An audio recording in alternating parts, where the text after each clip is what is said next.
Kalau Anda punya bisnis di Indonesia, ada satu angka nih yang penting banget Anda tahu.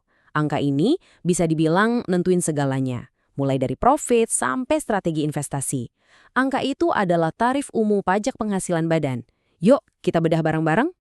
Oke, jadi langsung aja ke intinya ya. Mau Anda yang punya perusahaan besar, atau mungkin baru mau mulai, atau bahkan cuma penasaran aja soal iklim bisnis di sini? Pasti pertanyaannya satu. Sebenarnya berapa sih pajak yang mesti dibayar perusahaan dari untungnya? Jawabannya 22%. Nah, ini dia angka ajaibnya. Ini adalah tarif dasar yang berlaku buat, ya hampir semua jenis badan usaha di Indonesia. Coba deh ingat-ingat angka ini, karena ini bakal jadi patokan kita terus. Tapi, tunggu dulu. Angka 22% ini asalnya dari mana sih? Kan nggak mungkin asal tunjuk aja, ya kan? Pasti ada dasar hukumnya, ada tujuan strategis di baliknya. Nah, sekarang kita bakal cari tahu, kenapa sih pemerintah milih angka ini? Nah, ini dia landasan hukumnya. Semuanya diatur dalam Undang-Undang Harmonisasi Peraturan Perpajakan atau yang sering disingkat UU HPP. Anggap aja ini semacam paket reformasi pajak gede-gedean yang tujuannya biar aturan jadi lebih simpel dan selaras. Jadi, tarif 22% ini bukan berdiri sendiri, tapi bagian dari sebuah strategi nasional yang lebih besar. Nah, ini bagian yang menarik banget. Jadi, penetapan tarif 22% ini tuh bukan cuma soal narik duit buat negara loh, ada tujuan-tujuan besar di baliknya. Pemerintah pengen sistem pajak kita itu kompetitif, bisa bersaing sama negara lain, terus biar adil juga. Dan yang paling penting ya, buat narik investasi masuk ke Indonesia, biar ekonomi kita makin kenceng muternya. Oke, teorinya udah cukup ya. Sekarang kita masuk ke bagian prakteknya. Gimana sih angka 22% ini kalau diterapin di dunia nyata? Biar gampang, yuk kita coba pakai studi kasus sederhana aja, biar kita bisa lihat langsung cara ngitungnya. Oke, kenalan dulu yuk sama perusahaan fiktif kita, namanya PT Nusantara Makmur.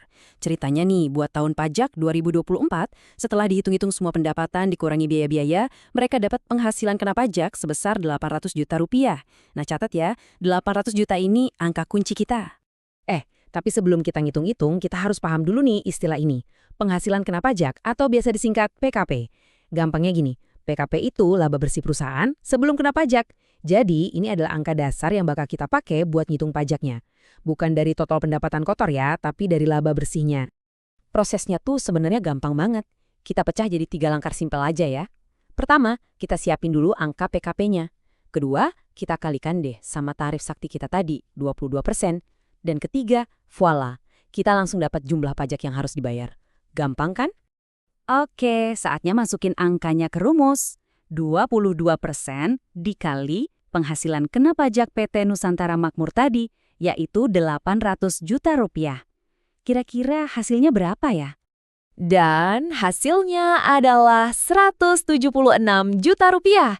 Nah, inilah jumlah PPh badan yang harus dibayarkan sama PT Nusantara Makmur untuk tahun pajak 2024. Cukup jelas ya perhitungannya? Oke, dari semua penjelasan dan contoh tadi, apa sih poin paling utama yang harus Anda ingat? Kalau misalnya cuma boleh ingat satu hal aja dari pembahasan kita kali ini, nah ini dia intinya. Intinya ya, cuma ada di rumus ini. Inilah esensi dari perhitungan PPh badan di Indonesia. Simple banget. Tinggal ambil penghasilan kena pajak perusahaan, kalikan dengan 22%, dan Anda udah bisa dapat perkiraan pajak yang harus dibayar. Udah, sesederhana itu.